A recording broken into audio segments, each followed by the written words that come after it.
ইয়াসিন এই দুজনের না থাকাটা নিয়ে আলোচনা করার মতো জায়গা। যে স্কোয়াড দাঁড়ালো বাংলাদেশের, তাতে গোলকিপিং পজিশন থেকে দুজন বাদ পড়েছেন, একজন আনিসুর রহমান, একজন সাকিব আল হাসান।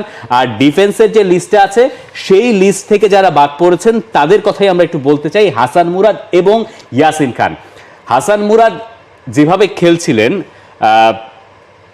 এরপরে আবাহনীতে তিনি ভালো করছিলেন, মেহেদী হাসান মোহামেডানে খেলছিলেন, তিনি ভালো করছিলেন, তার ক্লাব 1 নম্বরে আছে পয়েন্ট টেবিলের।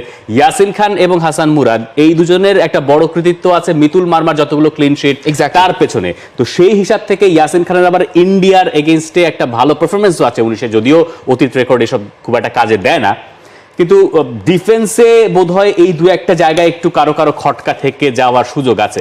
সুযোগ তো আছেই, তবে সব মিলিয়ে এর পরবর্তী যে স্কোয়াডটা রয়েছে মিডফিল্ড এবং ফরওয়ার্ড লাইনে, সেগুলো মিলে মোটামুটি আই থিঙ্ক বড় কোনো নাম আসলে বাদ পড়েনি খুব একটা।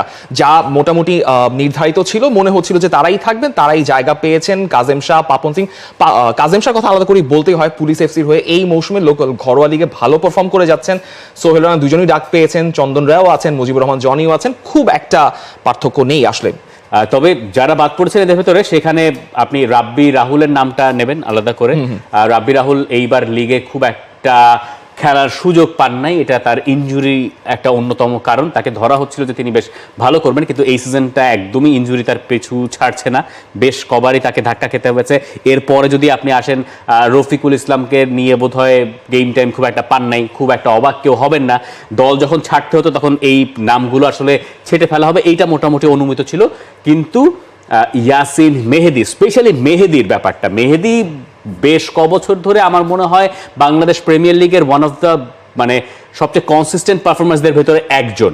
তো সেই হিসাব থেকে ইয়াসিন খান হয়তো তার সেরাটা সময় ফেলে এসছেন, এই কারণে হয়তো তাকে ডাকা হয় না। এটা আই ক্যান আন্ডারস্ট্যান্ড, এটার লজিকটা আমি মিলিয়ে নিতে পারি, যে বুঝতে পারি যে কেন হইতে পারে। কিন্তু মেহেদীরটা আমার আসলে ঠিক পর্যন্ত মাথায় ধরে না। এটার একমাত্র যে পয়েন্টে এসে আমি আসলে থামি, সেটা হচ্ছে হয়তো কোচ তাকে পার্সোনালি পছন্দ নাও করে থাকতে পারেন, বা তার প্লেইং স্টাইলের সঙ্গে যায় না, এটা তো কারো কিছু বলেন না, এটা একদমই কোচের সিদ্ধান্ত। এবং ফরওয়ার্ড লাইনও যে লাইন আপটা দেখছি মোটামুটি আই থিঙ্ক অনুমিতই ছিল। ফাহমিদুলের নামটা এখনো আছে এবং হোপফুলি আমরা এক্সপেক্ট করতে পারি যে পরবর্তীতে আমরা এক্সপেক্ট করতেই পারি। এবং 30 জনের স্কোয়াড থেকে হয়তো ভারত যাওয়ার আগে সেটা আরো একটু ছেটে নেওয়া হতে পারে, কারণ আমাদের মনে রাখতে হবে যে এই 30 জনের স্কোয়াডটা কেন তিনি ডেকেছেন। এটা নিয়ে সৌদি আরবে যাওয়া হবে, তার ভেতরে আপনি পাবেন মূলত 28 জনকে। আপনি হামজাকে পাবেন না, আপনি ফাহমিদুলকে পাচ্ছেন না। আপনি যখন ট্রেনিং সেশনে নামছেন তখন দুটো দল সাবটা মিলিয়ে খেলতে গেল আপনার 28 জন ফুটবলারের মতো লাগে। হামজা চৌধুরী বাংলাদেশে আসবেন মার্চ মাসে এবং দলের সঙ্গে যোগ দিয়ে এরপরে ভারতে যাবেন। এখনো পর্যন্ত যা অবস্থা সেই ভিত্তিতে। For more updates, subscribe